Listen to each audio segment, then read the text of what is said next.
ভাই আমার খুবই পার্সোনাল কোয়েশ্চেন হচ্ছে বিকজ আমি গ্রাজুয়েট করেছি, এখন আমার স্টুডেন্ট আমাকে সারাদিন বলে ভাই বিয়ে করেন।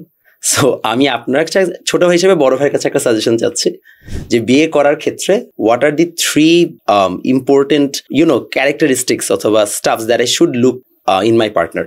আমি মনে হয় সবচেয়ে ভুল person to ask this question, তাই না?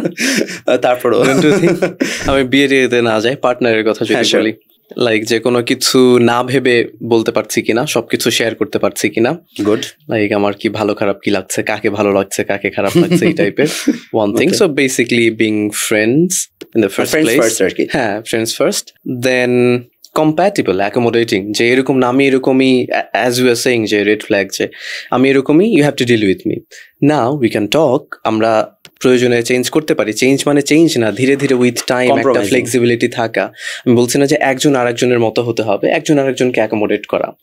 So it's both wedge. কয়টা দরকার? আরেকটা দরকার।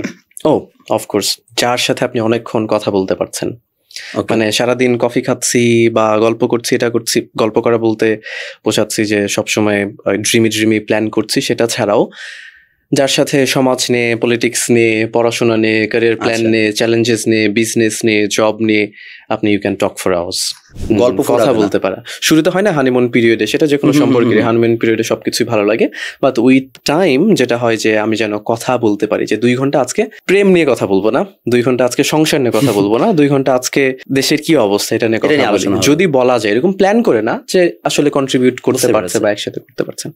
নাইস।